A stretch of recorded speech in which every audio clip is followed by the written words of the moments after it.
Donald Trump sold his tariff crusade as a simple morality play the United States had been ripped off by cunning neighbors, and all it would take to restore greatness was a leader willing to slam his fist on the table and make everyone else pay.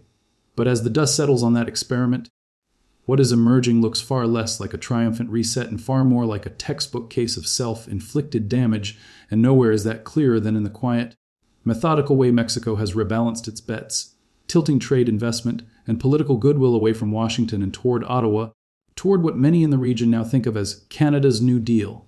For North America, a rules-based, climate-minded, quietly competent approach that stands in almost comical contrast to the chaos of Trump's tariff years, and leaves the United States looking less like the indispensable hub of the continent and more like the unpredictable cousin everyone is learning to work around. The irony, as George Will would dryly note, is that Trump's worst mistake was not ideological but arithmetical. He never bothered to understand what NFTA and its successor, the USMCA, actually did for American businesses and workers, especially in the deeply integrated manufacturing corridors that run from the Canadian prairies through the U.S. Midwest down into northern Mexico, where auto parts can cross borders half a dozen times before a finished car rolls off the line. When he threatened Mexico with across-the-board tariffs, first over trade deficits, then over migration flows, he was not punishing some separate foreign economy. He was slapping a tax on the very supply chains that keep American factories open and American exports competitive.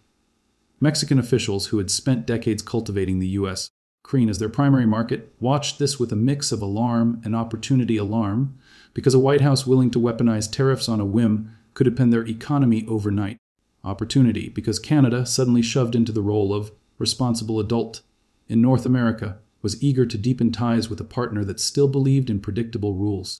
While Trump raged about the worst trade deal ever made, Canadian and Mexican negotiators were quietly updating the rulebook on digital trade, labor standards, dispute resolution, in ways that would preserve the underlying integration of the continent even if Washington turned inward again.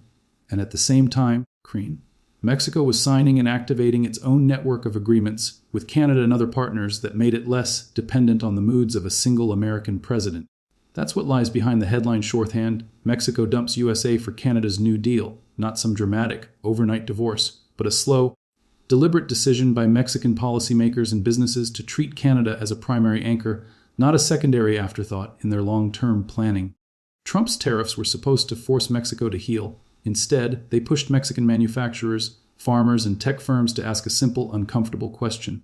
Why tie our entire future to a country that now treats us as a punching bag, when the U.S. imposed tariffs on steel and aluminum in the name of national security?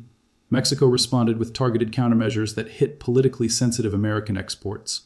Pork, cheese, bourbon, reminding U.S. politicians that their own constituents had skin in the game. Canada did the same. In public, Trump boasted that he was winning. In private, companies that had built their models around frictionless NAFTA flows were warning that uncertainty was killing investment. Mexico's response was not theatrical, it was technocratic. It doubled down on trade agreements with Canada, not only within USMCA, but through broader frameworks like the Comprehensive and Progressive Agreement for Trans-Pacific Partnership, where Canada and Mexico sit together as full members and the U.S. sits outside, having walked away. That matters in ways voters don't see on a campaign stage. As rules for e-commerce, data, and services are written in those forums, Mexico and Canada are converging on standards that reflect their shared interests. Not Washington's latest outburst, and global firms looking at where to put the next plant, warehouse, or design center increasingly notice that Ottawa and Mexico City, whatever their flaws, are less likely to declare economic war on each other for domestic applause. Trump assumed that geography guaranteed U.S. primacy, that Mexico, by virtue of its border, would always have to come back hat in hand. But geography is only destiny if policy doesn't sabotage it. When a U.S. president makes credible threats to slap tariffs on every Mexican import, or to tear up agreements on a weekend's notice, he sends a signal that even the most hardened Trump loyalist in a factory town cannot wish away. This is a risky partner. Canada hears the same signal and acts accordingly.